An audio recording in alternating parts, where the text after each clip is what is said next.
video guys is part 2 nung nagawa nating video about common mistakes ng mga lalaki pagdating sa pakikipagniig. Now, nag-request naman yung mga boys na gumawa naman daw ako ng pambabae. So, mga common mistakes naman or biggest mistakes ng mga babae when it comes sa pakikipagtalik. So, without further ado, here are the biggest mistakes na nagagawa naming mga babae during pakikipagniig. Number 1, failing to initiate. Alam nyo na ang ibig kong sabihin. Karamihan sa mga babae, girls, di ko naman nila lahat, boys, nahihiyang mag-initiate kapag gusto nilang makipagniig doon sa mga kapartner nila. Dahil nga nasana yung mga babae na madalas ang nauuna ang lalaki. Nandun na yung state of mind na aayain naman ako niyan eh. So mag-aantay ang babae ngayon na mag-initiate yung lalaki. Well, in fact, may mga time na gusto talaga ng babaeng makipagtalik doon sa kanyang kapartner. Alam nyo girls, napaka-sexy sa isang lalaki kapag tayo minsan yung nag-a-approach sa kanila. Pag gusto nyo ng makikipagniig sa mga partner ninyo, do it. Sabihin nyo sa kanila. Huwag kayong mahiya na mag-initiate or mag-approach sa kanila. Kasi, mas na-appreciate ng mga lalaki yon. Well, kung nag-start kayo, nag-initiate kayo, then ayaw nung lalaki, who cares, diba? So, at least, nasabi nyo yung gusto niya. Number 2 mistake. Gusto ng mga babae na minsan ayaw ng lalaki na palaging nakapatay ang ilaw. Siyempre nga naman, mahiyaing karamihan sa mga babae, ayaw nilang nakikita kung ano man yung mga tinatago nila. So, marami pong babae na mas gusto na ang ilaw ay nakapatay. Number 3 mistake. Not saying what we want. O hindi natin isinishare sa kanila kung ano yung mga gusto natin mangyari during pagniig. Dahil nga, ina-assume natin na alam na nila yung gusto natin. Well, impact, hindi talaga nila alam kung ano yung gusto natin. So, better na kailangan masabi ninyo or may opening nyo sa mga kapartner ninyo kung saan kayo nasasarapan. Kung ano yung mga gusto ninyo at kung saan kayo nakakaramdam ng pleasure. Number 4 mistake. Talking too much. Minsan, ang dami nating pasakalye. Samantalang yung mga lalaki, gusto agad yan, sunggab. Tayo, ang dami nating kwento na wala naman sa topic or wala naman dun sa ginagawa natin. Dahil nga gusto ng mga babae kadalasan na nagti-take time sa pakikipagniig. So, nagkikwento muna sila, ang dami munang mga kwentuhang nangyayari bago mag-start. Way lang kasi namin talaga yon para ma-calm down kami at makaramdam kami ng komportableng pakiramdam dun sa mga kapartner namin. So, dinadaan namin sa kwento. Yun nga lang, minsan, nauubos yung oras. Another mistake. Lahat ng ginagawa ninyo, madalas, nabibigyan namin ng kahulugan. Hindi ko naman nila lahat, but I think 90% sa aming mga babae. Yung tipong humalik ka sa kanya, tapos may kakaibang movement ang iyong mga dila.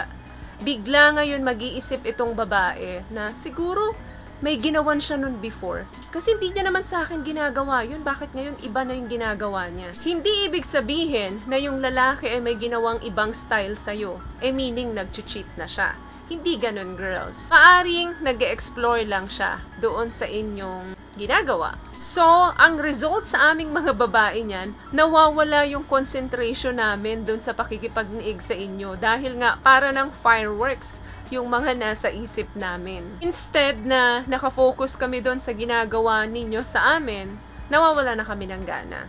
So, girls, pagka ganon, laging focus lang sa pleasure. Saka na lang yung mga nagpo-fireworks dyan sa isip nyo. Another mistake. Madalas nagwo-worry tayo how we look.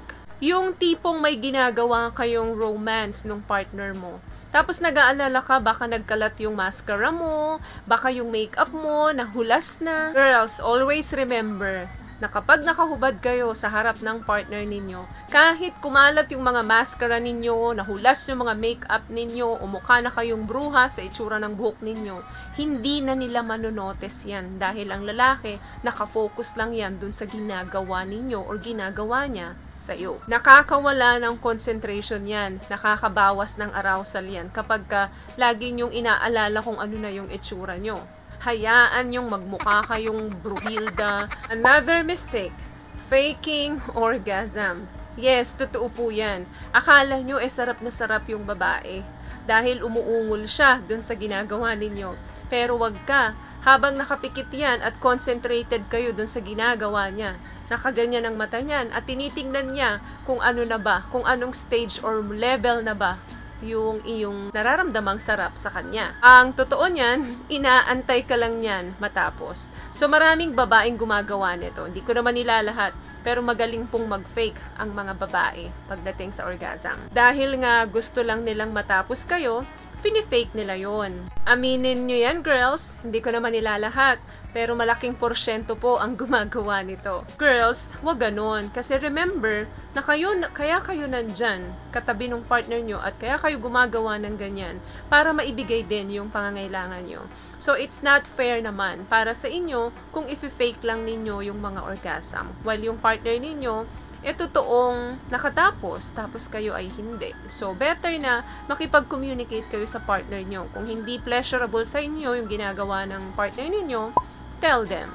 Nang sa ganun, pareho kayong mag-enjoy dun sa ginagawa ninyo. Very important na pareho kayong masaya pagkatapos ng inyong pagdiniig. Kasi, deeper bonding ng relasyon nyo yan. Another mistake, being overly shy.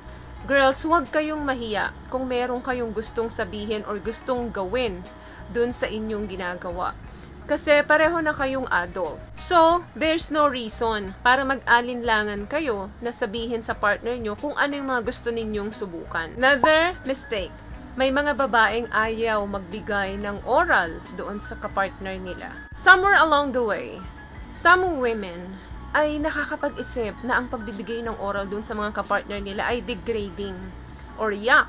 May gumaganon. May mga nababasa ako sa comment section natin na ganyan na yikes daw kapag nagbibigay sila or hinihingian sila ng mga kapartner nila ng oral. So, hindi daw nila kayang maibigay. Men love enthusiasm. Nakakaramdam sila ng empowerment kapag ginagawa ninyo ito sa kanila. At mas mabilis silang nakakatapos kapag sinasamahan nyo ng mga oral. Parang sa inyo rin yan, girls. Parang sa atin din. Karamihan sa atin gusto natin ng oral. Ganon din yung mga boys. So, hindi yan nakakadiri. Part lang talaga yan nung intimacy ninyo. So, let's be fair and square. Another mistake, being quiet. Yung tipong kahit na anong ginagawa sa inyo ng partner ninyo, nakatahimik lang kayo at wala kayong reaction. So, hindi alam ng mga partner ninyo kung nasasarapan ba kayo doon sa ginagawa nila sa iyo. Mahalaga na vocal ka during pakikipagniig. That way, alam ng partner mo kung nasan yung mga spot na tatargetin niya. Makakatulong ito sa iyo para mas ma-experience mo yung dapat na mangyari. At maranasan mo talaga yung full na sarap sa pakikipagniig. Last mistake, marami sa mga babae na nakafocus sa kanilang body flaws or yung kapintasan sa katawan nila na sila mismo ang nakakaisip lang nun.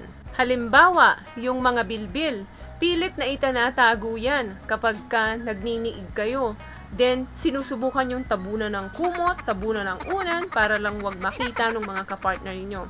Well, impact, wala silang pakialam dyan. Nababawasan yung focus ninyo, yung saya at ligaya doon sa ginagawa ninyo kasi kayo mismo, tayo mismong mga babae, is masyadong nakafocus dun sa mga body flaws natin. Na kung tutuusin, yung mga kapartner natin, hindi naman mapapansin yun. Tayo lang yung nagsa-self-criticism.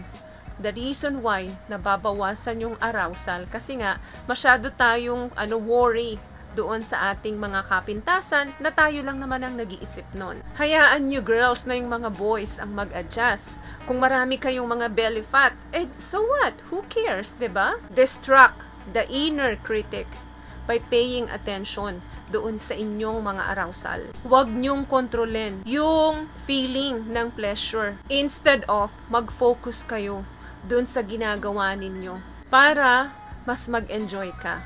Always remember guys na communication is really important kahit na sa ganitong paraan. Huwag hide and seek ang feeling na iniisip natin alam naman niya kung ano yung gusto ko. Hindi mga manghuhula o malamadam auring yung mga kapartner natin. So, always communicate para magkaroon ng better intimacy. So, yun lang guys ang ating video for today. I hope may nakuha po kayong tips sa pinag-usapan natin. At kung nagustuhan niyo po ang video natin, pakibigyan lang po ako ng isang malaking thumbs up, comment down below, at sa mga hindi po nakakapag-subscribe, huwag niyo na rin pong kalimutan i-click ang subscribe button dyan po sa baba, and also the notification bell para in case meron po tayong bagong video is mabigyan po kayo ng notification. Once again guys, palagi kayong mag-iingat at palagi po kayong manalangin. Thank you guys for watching and see you on my next one. Always love yourself and be a blessing. Bye! Peace out.